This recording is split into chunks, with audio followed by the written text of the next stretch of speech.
Nick Shirley has broken the internet again, but probably not in the way that you're thinking. And I'm sure everyone is familiar with Nick Shirley at this point, becoming the face of uncovering fraud in Minnesota, which seemingly didn't go anywhere, but it did encourage others to do the same.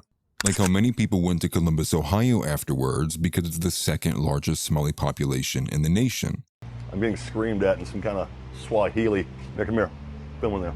In hopes of exposing the abuse of taxpayer dollars. However, the most notable to pick up on the trend was Tyler Oliveira, another YouTuber who already had an established channel with countless IRL videos going to insane places like Epstein's Island. Now, a lot of people probably became familiar with Tyler recently for his infamous India video, where he spent time showcasing the Diwali festival, where a region of India celebrates by flinging poo, among other grotesque things.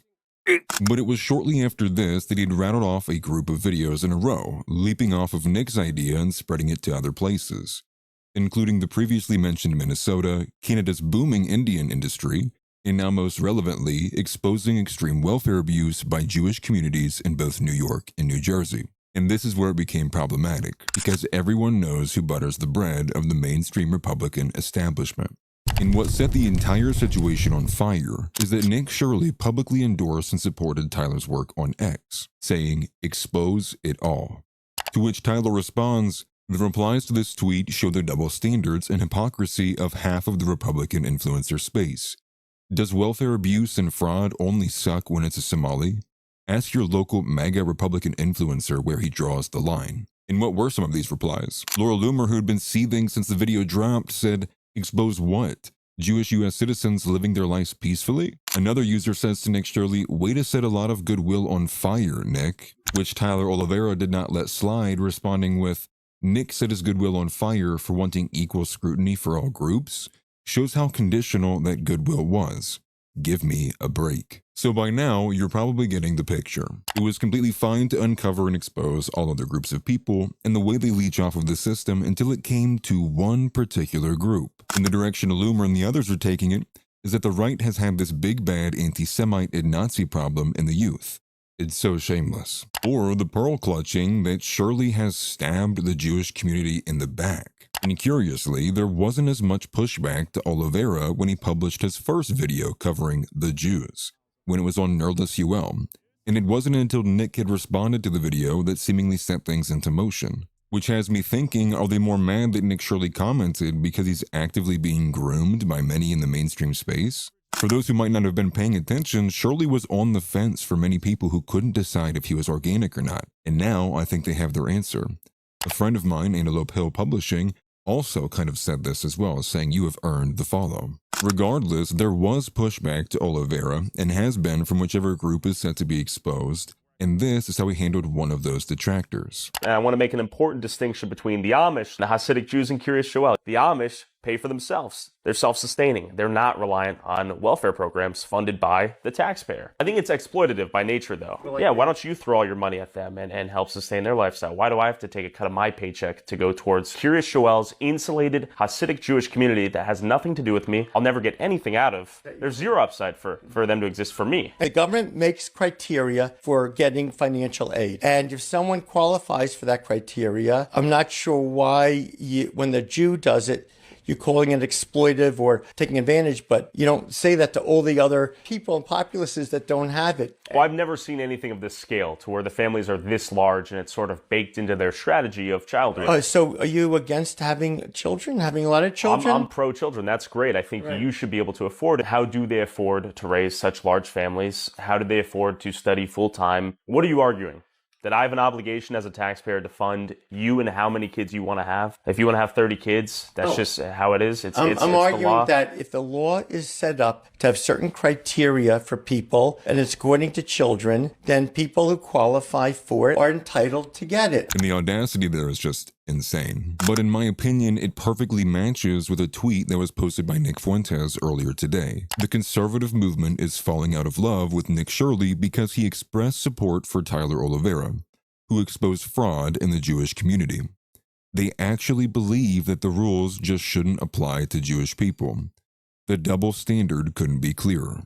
Does that not match exactly what was said by this individual? His morality is essentially whatever the law is, which is circular, and everyone knows is just a defense, a deflection. There is no argument a reasonable person can make for such an excessive abuse of the welfare state. And for those who haven't seen his video, now would be the time. But Nick didn't just post his thoughts on X about the situation either. He went to bat on his show last night. Now, it gets even better. So we're all aware of the situation. It gets even better. So Tyler Oliveira, he gets banned on Patreon. He posts another video the day after, 70-minute expose. It's on YouTube. You should check it out. Nick Shirley replies to his tweet and goes, yes, this is the tweet. Nick Shirley says, expose them all. Big mistake. And now all of his replies are being absolutely bombarded by his former friends, by Jews like Laura Loomer and a bunch of others. Not like this. Not like this, Nick Shirley. Oy vey, you're ruining all the goodwill that you had. You're making a big mistake. You're going down the Groiper rabbit hole. Literally 500 replies on this reply. And you go, wait a second, so what happened? I thought we were against fraud. I thought we were against ethnic enclaves. I thought we were scapegoating a minority group. Wait, but not like that. No, you can't do it like that. When it comes to, let's be fair, let's be perfectly honest. When it comes to African Somali Muslims, everything is tolerated.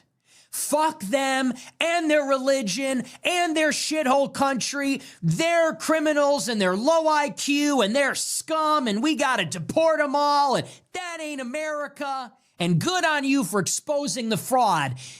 Expose everything. When another guy does the exact same thing to the Jews, oh, this is another Holocaust. This is fake news. Expose them all. But think about the Holocaust. What about October 7th? It could not be more obvious, the double standard. And I don't say this, by the way. I don't say this to white knight for the Somalis. That's not what I'm saying. What I am saying is, think about how that issue is being used. The issue of Somali scammers is being used. It's a valid issue. It's a legitimate issue, but it is being used by a certain interest group to deflect and distract from another issue. How do we know that? Because it's not really about the fraud at all. If it was about the fraud, why would they not want to expose Lakewood, New Jersey? It's about fraud, isn't it? Well, maybe not. They want to expose the fraud of the Somalis, and yeah, God bless. But then when somebody else wants to expose the fraud of the ultra-Orthodox Jews, oh, now we don't want to hear it anymore. Interesting. So if it's not about fraud, what is it really about? And they say, well, it's about this alien culture. They are refugees. They don't like America. They have this foreign culture. Well, can't the exact same thing be said about ultra-Orthodox Jews? They don't even speak English. They speak Yiddish. That's not our culture. They're wearing giant hats from the shtetl. And it cannot be overstated enough that this was the majority of Americans' perspectives watching the events play out. That Nick Shirley is boosted, reposted, brought on shows, is doing the entire media circuit with PBD and others, but Oliveira is left untouched and ignored. And this lends itself to the usage of the issue of Somalian fraud, and also highlights why people thought Shirley was a plant initially. Because the Somalian fraud has been known to the FBI since back in 2014. And when the video dropped from Shirley in December last year, it was only a couple days after the initial release of the Epstein files. Having batches drop on the 19th, the 21st, and the 23rd, with Shirley's video dropping on the 26th, leading many to think it was purposeful to draw eyes away from the files. But what I will end on is a positive note, and it's that Tyler Oliveira came to play. He has been ratioing the establishment right every minute since he dropped the video, even going after Reddit idiots who apparently do 8-hour reviews of kids shows. That is disgusting. But how glorious it is to see a white man stand up for not only himself, but for his country. What Laura Loomer and company call Nazis, I say patriots. And since he was banned on Patreon, I will direct those who wanted to support Tyler to his new website, tylerraw.com. Because no, we don't control the financials, we know we don't control the media, but we will ban you and we will censor you and we will remove your ability to make money. Because we can. And that is where I will leave it. Let me know your thoughts if I missed anything, and like always, I will see you guys in the comments. Peace. Smash that like button.